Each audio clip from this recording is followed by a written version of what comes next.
isip kong tulungan yung mga taong ganito sa trabaho ng patas. Kahit may parang hindi normal na nararamdaman. Ayan, palim kong bibidyo. Ayan. Tingnan nyo naman, takloban pa. Hindi magasgas yung pero puro gasgas na yun. Kaya marunong ka din mag-games? Mag-games? Yung parang ano lang, yung parang binibidyo ka gano'n habang nagtatrabaho. Okay lang. Yaya.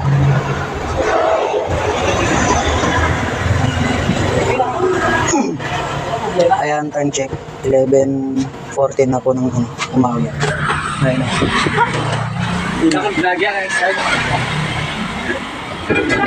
Hindi, advance pala sa mga bro.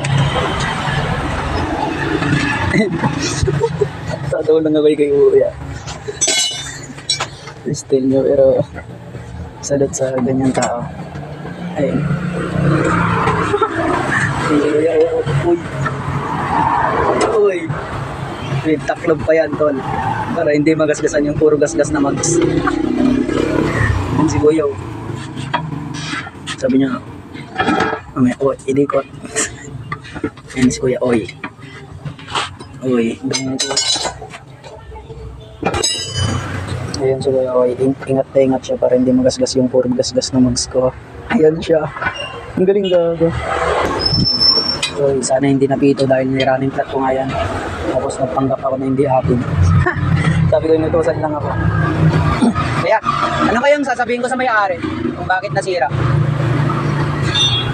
Tignan natin. Ay, titignan mo daw. Titignan pa yung ano, yung cause niya kung paano nabutas. Yung dahilan. Ano kayang dahilan yan para ano? Ingay naman nun. Baka naipit siya. Naipit? Ganito. Ano? Ano? Kasi na, ganitong gulong ay ganun ba? Bakit? Anong purpose nun? Ba't naiipit? Maliit yung gulong. Maliit yung gulong. Ganun pala yun. Ngayon ko lang nalaman yun Ayun na, bubumbahan na para malaman na. Ayun ang labo. Ay, naiipit. Wala, yung dating nag-vulcanizan.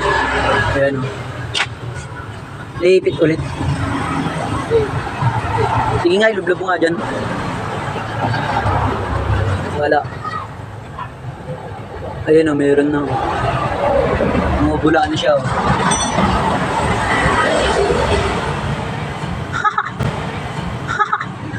Galing ni Kuya.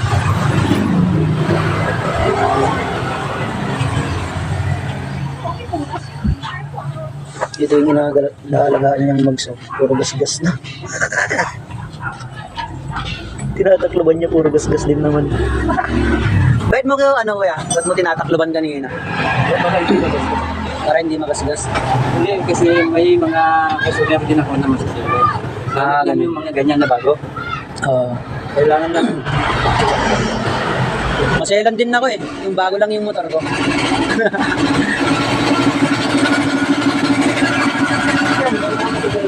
Ilan yung butas niya, Kuya? Isa lang. Magkano yun?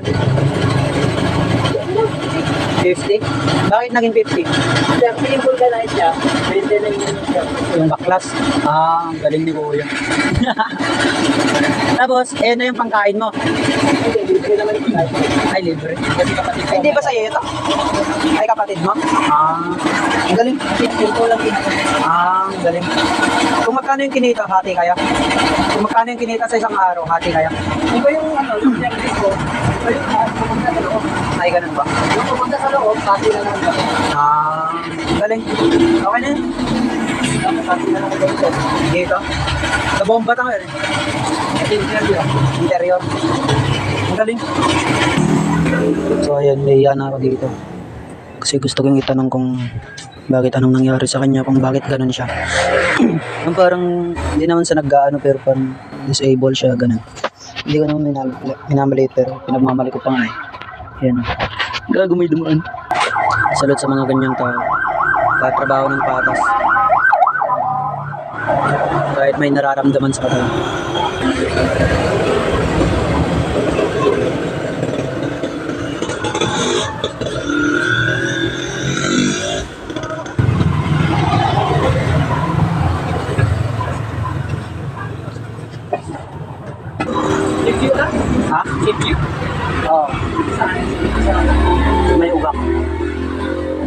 Norte.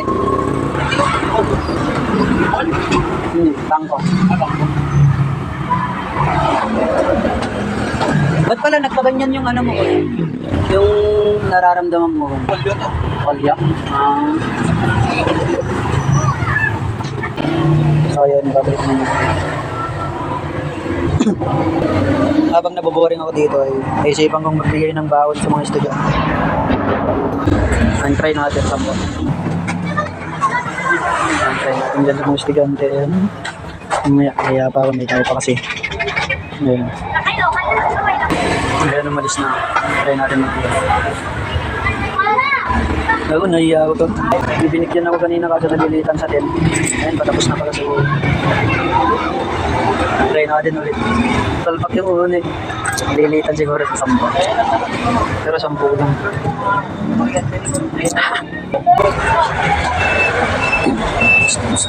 Baon mo. Ano mo na? Baon mo. Sige sa inyo. Ayaw. Ayaw na boss bite kaya. Malit siguro yung 10. Ha? Bibigyan ng bawat? Oo, naboboring kasi ako eh. Kasi nung elementary ako eh, 5 lang yung baon ko nun. Sabi mo, kung mabigyan ko sila ng ano, dito, wala na ngayon. Ayaw na nila. Ay, wag na din, pang yosi ko na lang din. Wala na, maluho na kasi ng mga estudyante ngayon eh, no? Gusto nila, 50 pesos sa kasandaan. Ayun. Tangin ang hirap kaya hanapin ng 100, putik.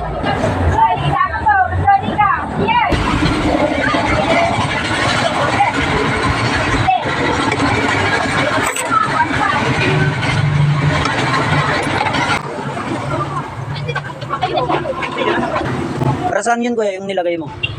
Pagpadulas. Ang padulas. Saka lumabas yung mga gulit. Yung gulong. Ganun pala yun. Ganun ang mamila. Magiging ganyan yung gulong ko? Lalaki? Hindi. Ano ganun? Gulit, ganito ang gulit. Akala ko magiging ganyan yung gulong ko eh. Lalabas ang mga gulit. Buti nakakaya mo pa rin ikabit ganun. Strong ka? Strong ka na ganun, no? Ayan o. Ayun o, kayang-kaya ni Kuya yan. Yun, pasok na pasok. Parang nagpasok lang sa Virgin na Fox. Ay, bawal pala yun. Ayun si Kuya, expert na expert. Nakakaya ng kompleto. Oo, kompleto ka naman eh, no?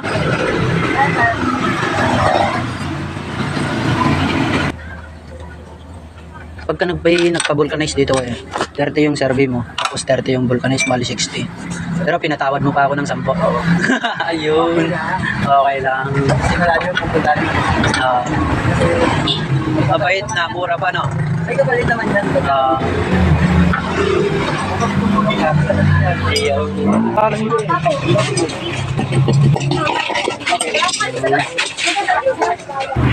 Okay, huwag mo na lang ipakita sa kamera. Thank you. Salamat.